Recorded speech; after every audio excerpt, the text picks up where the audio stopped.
So here is the Airtable tutorial for beginners. First of all, let's go ahead and open up the airtable.com website on the browser. And as you can see, I'm already here.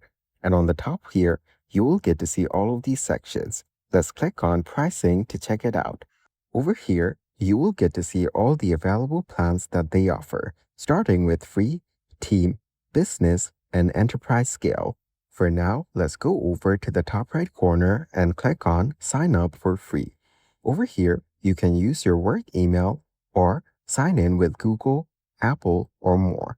I will choose Google and select my account, then click on Continue on the bottom.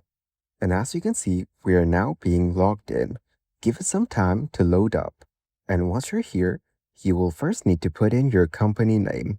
So on this page, fill it up. After that, you will need to select your industry. For now, I'll choose something random, for example, design. After that, set which team are you on. As an example, I will type in editing. This is the section that you can use to instruct Airtable to create something that you want. If you click on the cross icon on the top right corner, you will get to see this pop up to create blank app. Let's click on Create. You will then be taken to this blank canvas. For now, let's go back. So as you can see, we're now in the Airtable homepage. On the left side menu, you will see sections like Home, Start, Workspaces, and more. So for now, let's go over to Workspaces. If you click on the plus icon, a new workspace will be created. Here, you can type in a new name for your workspace. For example, Test. Here, you may get to see a pop-up like this. For now, let's cancel it and click on Create on the middle. You can choose between Build an app with Omni or Build an app on your own. Let's select Build an app on your own. After that, you will get to see an interface like this. You will get to see different sections and options just like this. From the top, let's check out automations. On this page, you will get to see suggested automations on the left. And on the main page, you will get to see different kind of triggers.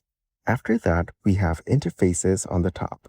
Here, you can click on Try Building with AI or build it yourself. Then we have forms. This is where you can build different kind of forms for your projects. So let's go back to data. On this page, if you go over to the left panel and click on Create New, you will see multiple options like this. In the menu here, you can see Grid, Calendar, Gallery, Kanban, Timeline, and more. So for now, let's select Grid. Now, you can type in a name for your new grid and also set who can edit. You can make it personal, locked, or collaborative. Then click on Create New View. And as you can see, the new grid is created and you will be able to access it from the left panel. Now, you will see different sections like Name, Notes, Assignee, Status, Attachments, and more. You can customize these sections according to your preference and work. You can also change the access settings and other settings if you click on the grid option on the top. Now, let's click on Create New and select Calendar.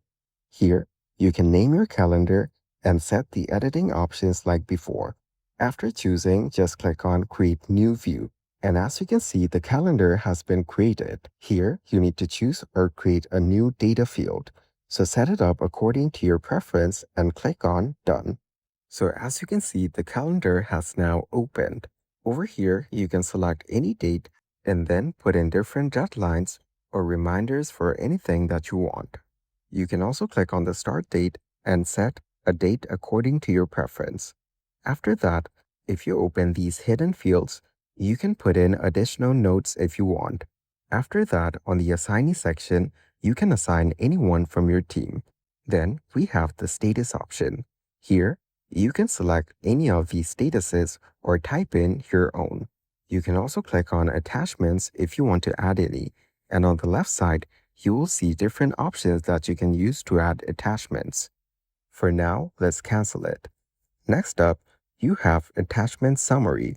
You can use this if you want. You can also click on the plus icon on the bottom to add a new field according to your preference. You can go through the field types to set whichever one that you want. After that, click on the description section and put in a description and click on Save. On the bottom right corner, you can leave a comment for your teammates. This is where you can efficiently communicate with your teammates about the assignment. You will get to see this Invite Collaborators option. If you click on it, you'll be able to invite people using their email address. You can also set their roles over here. After that, just click on Invite. If you click on Manage Access on the bottom, you'll be able to control the access for each collaborator. On the top right, you have Pending Invites. So once we're done with this section, let's close it up. And as you can see, our input on the calendar is visible here. Now, let's go back to the grid view. And as you can see, our task that we created on the calendar is visible here. It has the different sections filled in like the date, status, assignee, and more. So on the right side, you can click on the plus icon and add more fields if you want. For example, let's select checkbox. Here, put in the name for your new field. After that, you can set the type from here as well. And since we've selected checkbox, let's keep it that way. If you go over to the style section, you will get to see all of these options that you can choose from. As you can see, some of these require you to upgrade your plan. Then, click on Create Field. You will notice that the field has been added right away. If you click on the base name on the top left corner, you'll be able to change the name for your base. For example, Demo. You can also select from these color options to change the color for your base logo. And right beside the color option, you have Icon. If you select it, you will get to see all of these options that you can choose from.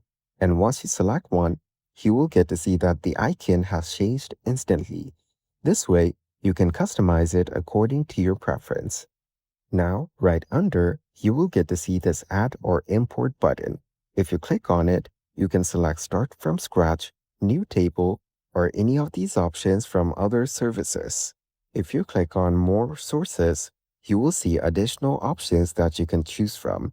Just scroll through the page and select whichever one that you want. For example, Asana. Then you can click on Select a CSV file or then choose Browse Files and choose a file from your device to add here. And once you're done, you can click on Launch on the top right corner if you have a finished app to publish. For now, let's cancel it. You also have the Share option on the top right corner. Here, you can invite people by email. And if you click on People with Access, you'll be able to view all the people that has access to this. You can also select Share to Web right beside Invite Collaborators. Here, if you turn it on, you'll be able to share it through the web. And that is the Airtable tutorial for beginners.